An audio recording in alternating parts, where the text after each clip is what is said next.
Hey everybody, it's Greg back to here, and in this video we're going to do a review for the Nikon 105mm f1.4 ED lens. So I've used this lens extensively over the last 4 or 5 months on portrait shoots. So in this video I'm going to take you behind the scenes of some of these portrait shoots, and I'm going to show you some images from this lens. Now also make sure you stick around to the end of this video, because I'm going to talk about some drawbacks to this lens. As well, I'm going to take you onto the computer and we're going to look at some raw images. I'll give you my thoughts on the sharpness of this lens, on the color rendition, on the contrast, as well as the chromatic aberration. And you can see here the colors are amazing on this lens. It really does a great job of capturing the colors in the scene, whether you use automatic white balance or whether you set it to a certain temperature. So for example, if I'm shooting with strobes, I'll set it to 5500 Kelvin and then I'll adjust in post, but the colors always come out just really vibrant, as well as the contrast in this image. Now the sharpness, that's a little bit harder to tackle. I'll talk a little bit more about that at the end of the video.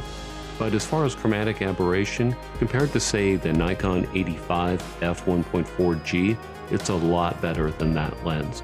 So as far as the lenses I've used over the past 4 or 5 years, I'd say this is really one of the better lenses compared to say Canon L series lenses. I've used the 100mm macro, I've used the 135 L series lens, I've used the 70-200 Canon, and really as far as the Nikon lenses go, I would say they're equally as sharp, if not sharper, and better color rendition.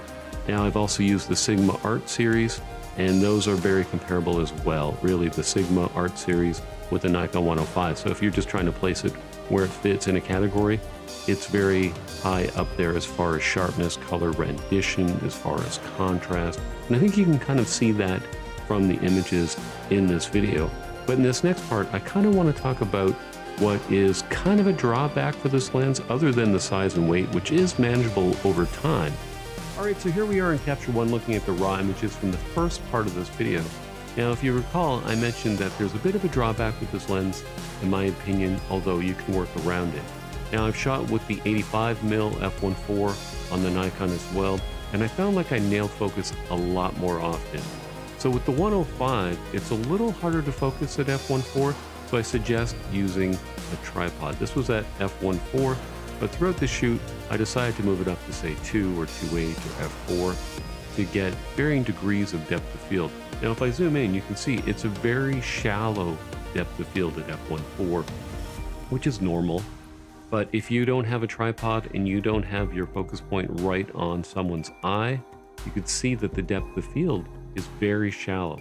So one thing I would recommend if using this lens is to use a tripod and really make sure that you have that focus point on someone's eye, and maybe take 2 or 3 shots just to make sure that you capture the image that you want. Now, a majority of the images that you saw in the video were at f1.4. Let me just show you a couple different ones from this shoot that were at a higher aperture, just so you can see how that looks. So here's an image shot at 2.8. Now some people will say, well, why buy an f1.4 lens if you're going to shoot it at 2.8? If you want a little more depth of field, you're going to get a bit of a sharper image and more depth of field if you go up a couple of stops from the minimum aperture. So you can shoot this at 2.8 and you still got a pretty good background there. You've also got a shot coming up here, I think that's at f4, which is a pretty good background as well.